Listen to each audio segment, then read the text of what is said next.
Hi friends, இன்றைக்கி நம்ம சூரை மீன் எப்படி கட் பண்ணுறது அப்படின்றத பார்க்கலாமா. 1.5 கிலோ இருக்குது, கரெக்டாக 1.5 கிலோ இருக்குது இந்த மீன். இதை நம்ம எப்படி கட் பண்ணுறோம் அப்படின்னு பார்த்துலாமா.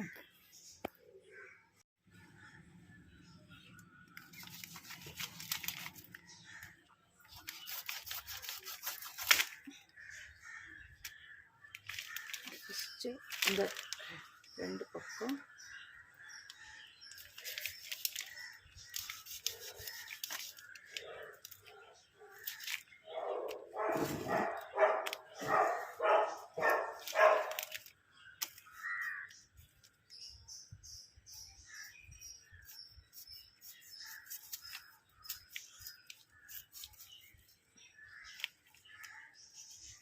வெள்ளைச்சூருன்னு நினைக்கிறேன், ஆனால் வெள்ளைச்சூரியாக தெரியுது. கத்தி சரியில்லையே.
கைக்கு பலமே இல்லை.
வந்துட்டா,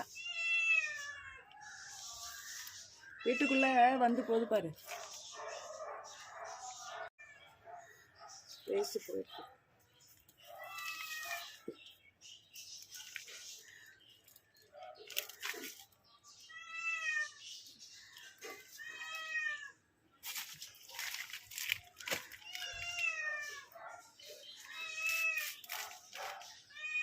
சம கனமா இருக்கு.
செம ஸ்ட்ராங்காக இருக்குது.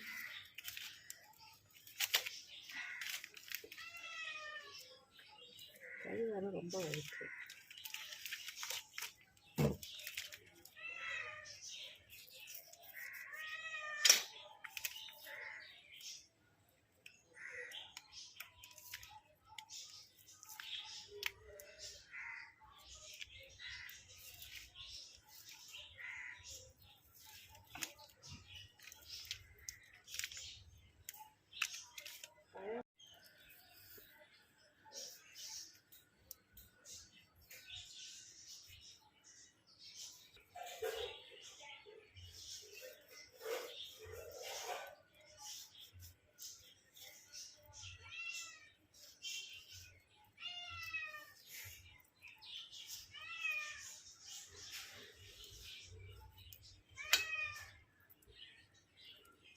இந்த மாதிரி வேஸ்ட் பண்ணாமல் கட் பண்ணி எடுத்துக்கணும்.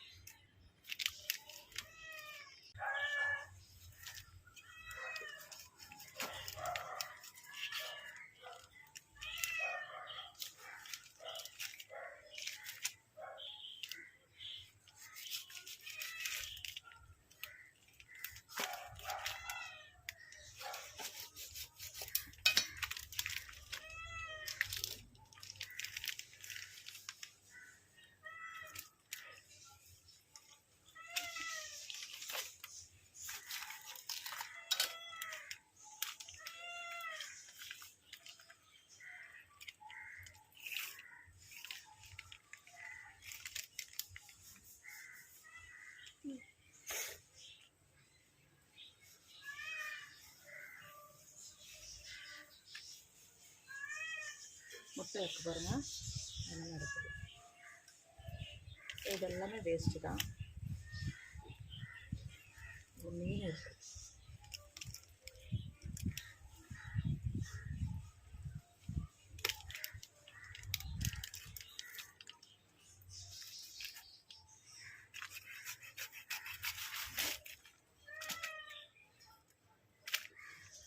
எல்லாமே வேஸ்ட்டு.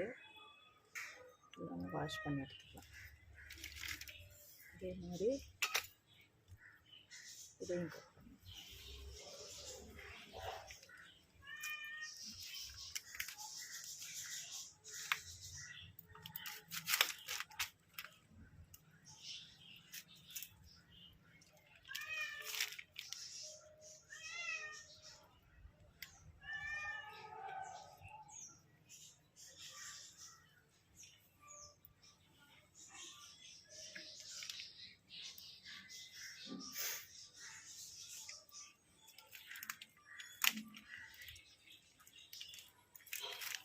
இதை போட்டு குழம்பு வைக்கிறவங்களும் இருக்கிறாங்க. ஏன்னா இது போட்டால் டேஸ்ட் அதிகமாக இருக்குமா.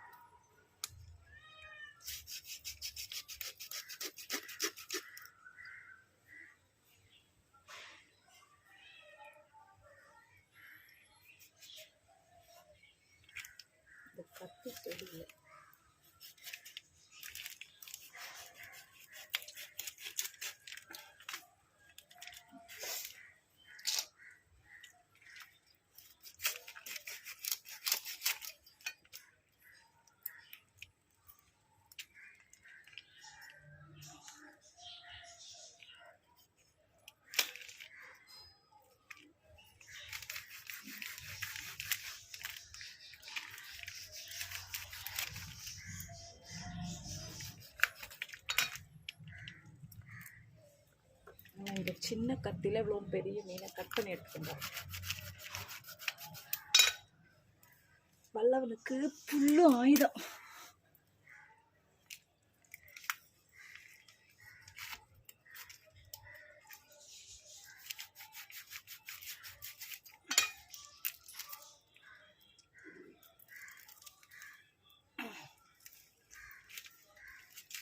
ஏப்பா இப்பவே கண்ணை கட்டுதே.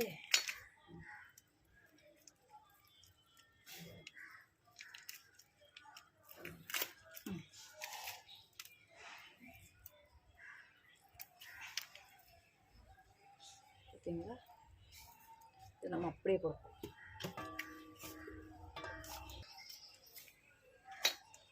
இப்போ இந்த மீன் மட்டும்தான்.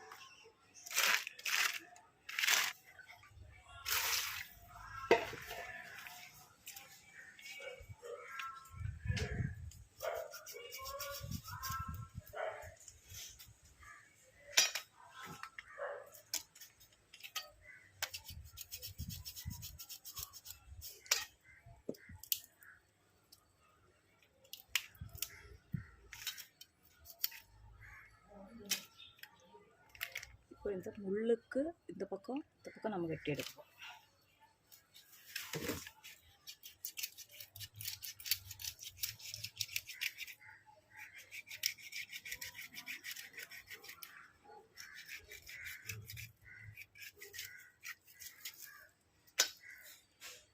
பார்த்தீங்களா, இந்த பக்கம் தனியாக இந்த பக்கம்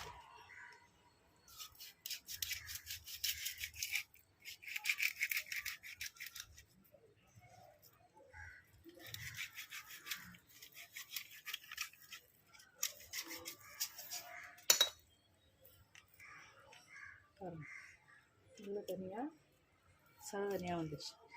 இப்போ என்னென்னா இதை எப்படி சென்டராக வைக்க போகிறோம்.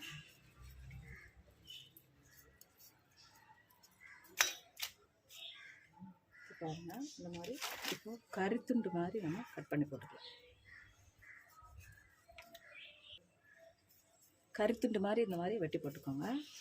முள்ளே இருக்காது, நம்மளுக்கு வறுக்கிறதுக்கும் குழம்புறதுக்கும் நல்லாயிருக்கும்.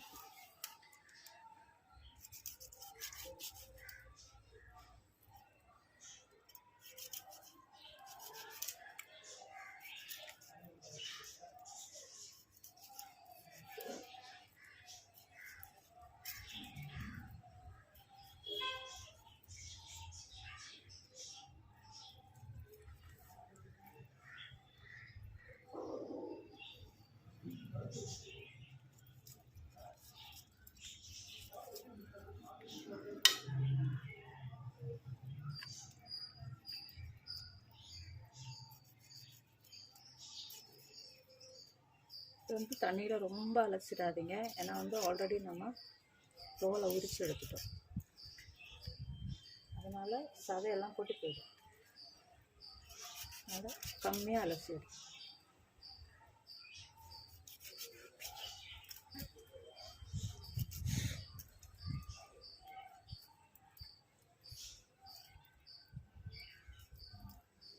இது வந்து சதை தனியாக நம்ம குழம்புக்கும் வறுக்கிறதுக்கும் எடுத்துக்கலாம். இப்போ இந்த எலும்பு பாருங்கள், இப்படி பண்ணாலே வந்துடும். நம்ம தனியாக போட்டுக்கலாம். இது வந்து குழம்புல போட்டு எடுத்துக்கலாம்.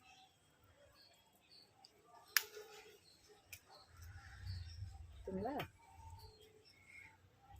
எவ்வளோ ஈஸியான வேலை சொல்லி கொடுத்துருக்கேன் பாருங்கள். இப்போ வந்து இது தலையும் முள் வாலெல்லாம் தனியாக இருக்குது. இதிலேருந்து நம்ம கொஞ்சம் பீஸை போட்டு நம்ம குழம்புக்கும் வறுக்கிறதுக்கும் வாஷ் பண்ணி முடிச்சுட்டு காட்டுறேன். பாருங்கள், நம்ம வாஷ் பண்ணி முடித்தாச்சு.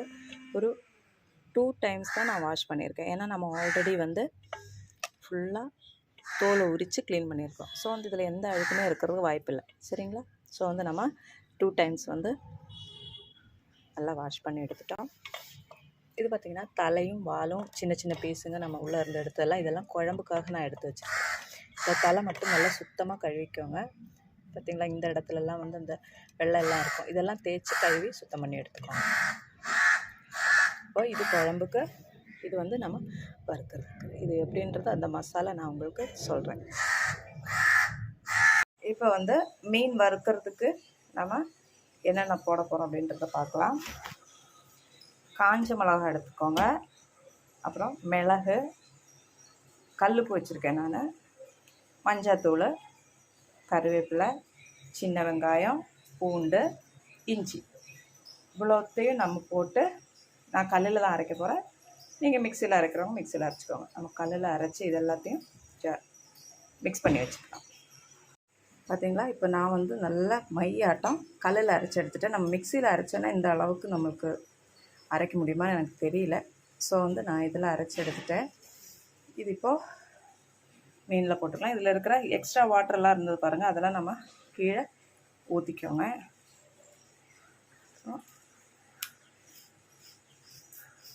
இதை போட்டு நல்லா பிசைஞ்சு, இப்போ நம்ம நல்லா பிசைஞ்சு வச்சாச்சு பாருங்கள். இது வந்து இன்றைக்கி தேவையானது, அப்புறம் இன்னொரு நாளைக்கு நம்ம செய்கிறதுக்கு தேவையானது தனித்தனியாக நம்ம டிஃபன் பாக்ஸில் ஒவ்வொரு நாளைக்கும் தேவையானது அப்படியே எடுத்து வச்சுக்கலாம். மொத்தமாக எடுத்து வச்சு உள்ளே வச்சிங்கன்னா நம்ம வெளியில் எடுத்து வைக்கும் போது கஷ்டமாக இருக்கும். கொஞ்சம் எடுத்துகிட்டு திருப்பி எடுத்து உள்ளே வைக்கணும். அந்த மாதிரி பண்ணாதீங்க. ஒவ்வொரு நாளைக்கு தேவையானது ஒவ்வொரு டிஃபன் பாக்ஸில் எடுத்து வச்சுக்கோங்க. அப்போ தான் சரியாக இருக்கும். அப்போது இது வந்து நம்ம இன்னொரு நாளைக்கு செய்கிறதுக்காக எடுத்து வச்சிட்டோம். பாருங்கள் எப்படி இருக்குது பாருங்கள். ஒவ்வொரு பீஸும் நம்ம கறி துண்டு மாதிரி இருக்கும். இதுக்கு வந்து இந்த மசாலா தான் நல்லாயிருக்கும். இது வந்து கேரளா ஸ்டைலில் செய்யக்கூடிய மசாலா. நமக்கு மீன் குழம்புக்கு தேவையான பொருளுங்க. இது வந்து நான் காந்தாரி மிளகா எடுத்துருக்கிறேன். காஞ்சி போய் நான் ஃப்ரிட்ஜில் ரொம்ப நாளாக வச்சுருக்கிறது. அது காந்தாரி மிளகா, நீங்கள் பச்சை மிளகாவே எடுத்துக்கலாம். இஞ்சி, பூண்டு, சின்ன வெங்காயம், இது நாலத்தையும் போட்டு நம்ம மிக்சியில் போட்டு கொரன்னு அரைச்சி வச்சுக்கலாம். ரொம்ப அரையக்கூடாது, கொரன்னு அரைச்சி வச்சுக்கலாம். பார்த்திங்களா, இந்த மாதிரி நம்ம கொரன்னு அரைச்சி வச்சுக்கலாம். கையில் எடுக்காதீங்க, ஏன்னா வந்து காந்தாரி மிளகா செமையாக கை எரியும். இல்லை பச்சை மிளகா இருந்தாலும் சரி நல்லா கை எரியும். அதனால் நீங்கள் ஸ்பூனை வச்சு எடுத்துக்கோங்க. அப்புறம் கொஞ்சம் கருவேப்பிலை நம்மளுக்கு தேவைக்கு. இதில் நான் யூஸ் பண்ண போகிறது நம்ம கேரளா புளி இருக்குது பார்த்திங்களா, அது இந்த மாதிரி வாஷ் பண்ணி நான் எடுத்து வச்சுருக்கிறேன். இதை வந்து சின்ன சின்னதாக பிச்சு போட்டு நம்ம அரைச்சி எடுத்தோம் இல்லைங்களா,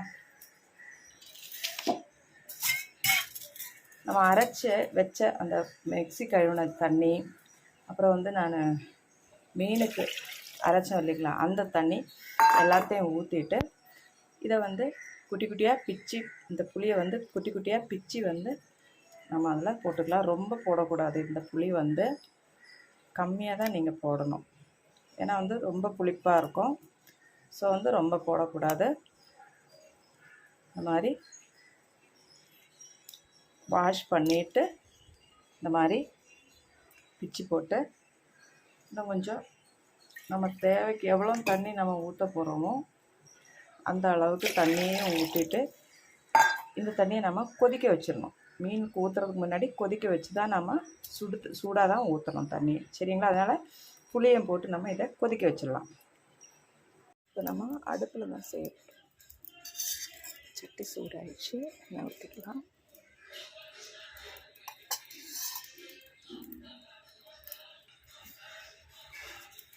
எண்ணெய் சூடாகிடுச்சு, நம்ம ஃபஸ்ட்டு கடுகு போட்டுக்கலாம். கடுகு புரியுதுங்களா? இப்போ வந்து நம்ம அரைச்சி வச்சுருக்கோம். இப்போ நல்லா வதங்கிட்டோம், நல்லா வதங்கணும்.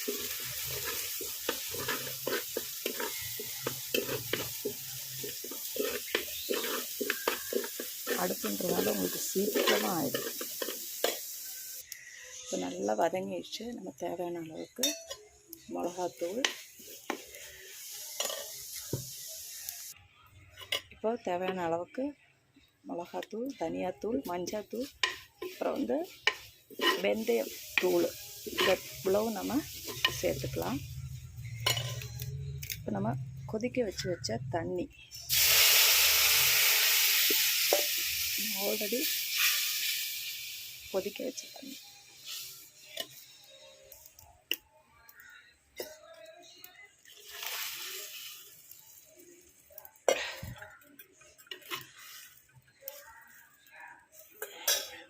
ஊற்றிக்கலாம். ஊற்றி மூடி போட்டுடலாம்.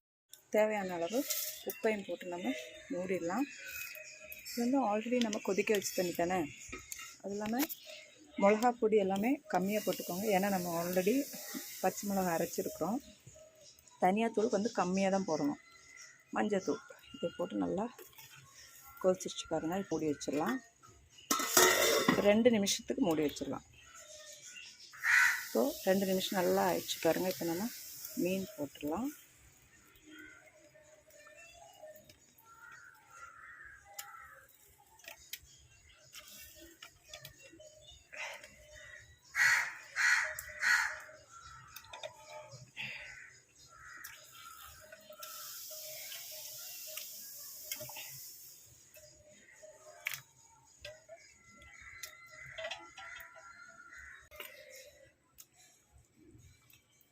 இப்போ கொதிக்கட்டும்.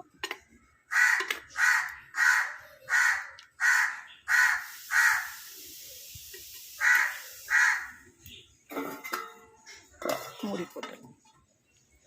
பாருங்கள், நான் ஒரு 1/2 மணி நேரம் அப்படியே விட்டுட்டேன். கெட்டியாகிடுச்சு. இன்னும் கொதிச்சுக்கிட்டு இருக்கு. அடுப்பு ஆஃபில் இருக்குது, ஆனால் கொதிச்சுக்கிட்டு இருக்கு பாருங்கள். எண்ணெய் எல்லாம் வெளியில் வந்துடுச்சு. குழம்பு ரெடி.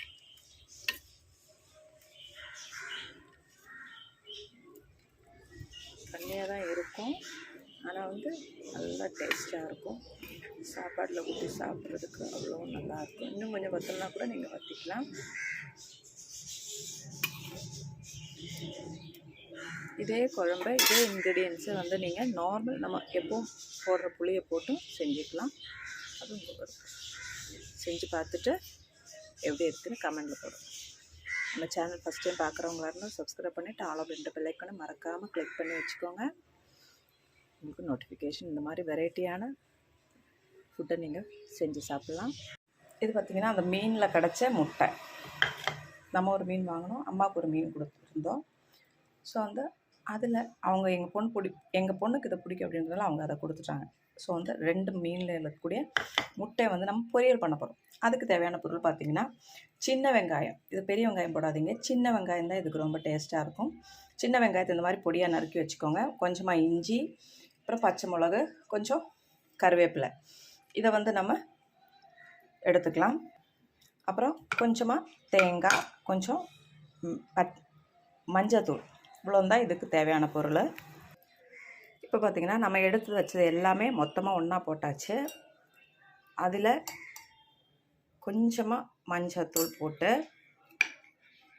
நான் வந்து எப்போவுமே கல்லுப்பு தான் யூஸ் பண்ணுறது.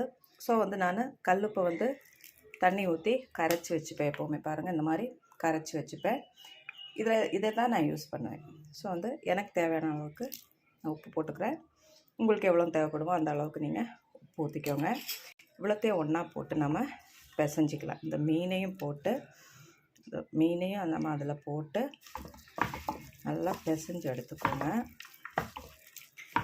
மிளகா போட்டிருக்கு, ஸோ கொஞ்சம் காரமாக தான் இருக்கும். நம்ம கையில் அந்த பிசைஞ்சு எடுக்கிறோம் பார்த்திங்களா, அதில் தான் அந்த டேஸ்ட்டே வரும். அந்த இஞ்சி, பச்சை மிளகா, சின்ன வெங்காயம், இதெல்லாம் அப்படியே தேங்காய், இதெல்லாம் அப்படியே ஒன்றா மிக்ஸ் ஆகிட்டு இதில் அந்த முட்டையோட சேர்த்து நம்ம இந்த மாதிரி பிசைஞ்சிக்கலாம். பிசைஞ்சிட்டு இப்போ இதில் தேவையான அளவு கொஞ்சம் தண்ணி நம்ம ஊற்றிக்கலாம். இப்போ நம்ம இந்த அளவுக்கு தண்ணி ஊற்றிருக்கிறோம், ரொம்ப இல்லை, இந்த அளவுக்கு நம்ம தண்ணி ஊற்றி இப்போ அடுப்பில் வச்சு மூடி போட்டு வேக வச்சிடலாம், சிம்மில் வச்சு. இடையில நம்ம கிளறி விட மறந்துடாதீங்க, ஏன்னா அடி பிடிச்சிக்கும்.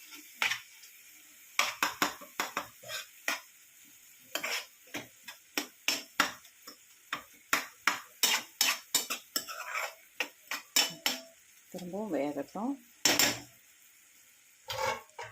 ஸ்லோ பண்ணி வச்சுட்டு வேகட்டும். அடிக்கடி கிளறி விட்டுருங்க, இல்லைன்னா வந்து அடி பிடிச்சிடும். அந்த பெரிய பீஸ் எல்லாம் இருந்ததுன்னா அதை உடச்சி விட்டுருங்க.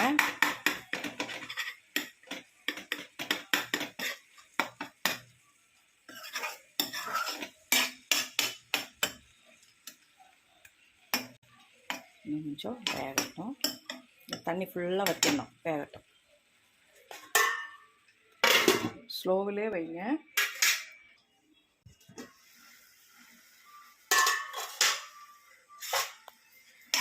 கொஞ்சம் நல்லாவே வத்திச்சு. வத்திச்சு பாருங்கள், நல்லா வத்திச்சு பாருங்கள். தேங்காய் எண்ணெய் ஊற்றுனீங்கன்னா ரொம்ப நல்லாயிருக்கும். இப்போ நம்ம நல்லா எண்ணெய் வத்திச்சு பார்த்தீங்களா? இப்போ நம்ம தண்ணி வத்திச்சு பார்த்தீங்களா நல்லா? இப்போ நம்ம எண்ணெய் கொஞ்சம் ஊற்றி விட்டுடலாம்.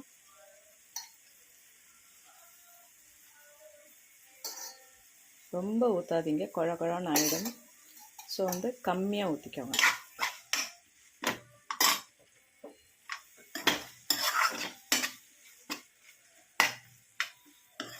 நல்லா ஃப்ரை பண்ணி எடுத்துடணும்.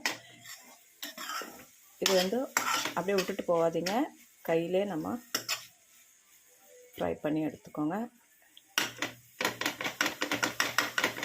ஏன்னா தேஞ்சிடும், அடி பிடிச்சிடும். ஸோ வந்து கையிலே கிளறிக்கிட்டே இருங்க.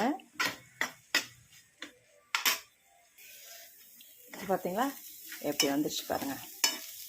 நல்லா வத்திச்சு, எண்ணெய் எல்லாம் நல்லா கரெக்டாக ஊற்றிருக்கேன். நிறைய ஊற்றிட்டிங்கன்னா குழ குழன்னு ஆகிடும், அந்த மாதிரி பண்ணாதீங்க. இப்போது இந்த மாதிரி ஆயிடுச்சு பாருங்கள், அடி பிடிக்காமல் ஓகே ஆயிடுச்சு. நம்ம ஸ்டவ் ஆஃப் பண்ணிக்கலாம். எப்படி இருக்குது பாருங்கள், சூப்பராக இருக்கும் டேஸ்ட்டு.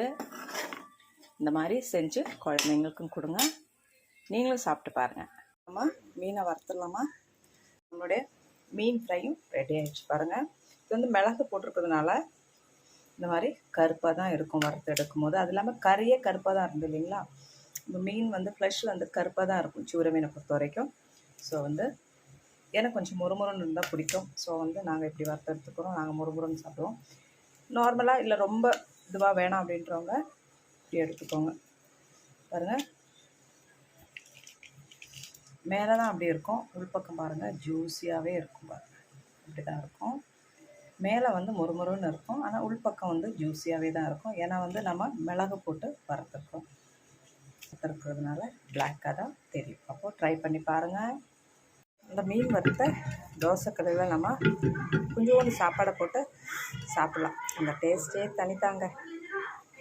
இப்போது எனக்கு சாப்பாடு, மீன் பொரியல், மீன் முட்டை பொரியல், மீன் வறுத்தது, அப்புறம் மாங்காய் பச்சையாக போட்டு வச்சுருக்கிற ஊறுகாய் இருக்குது, மாம்பழம் இருக்குது கொஞ்சமாக, அப்புறம் நம்ம ஸ்பெஷல் தலையும் வாலும் முள் எல்லாம் போட்டு வச்ச மீன் குழம்பு. இந்த தலையை இது மீன் குழம்பு எல்லாமே நான் மட்டும்தான் எங்கள் வீட்டில் சாப்பிடுவேன். அவங்க சாறு மட்டும்தான் எடுத்துப்பாங்க. மீன் குழம்புல இருக்கிறது எனக்கு ஃபேவரட் தலை. ஸோ வந்து நம்ம சாப்பிட போகலாம்.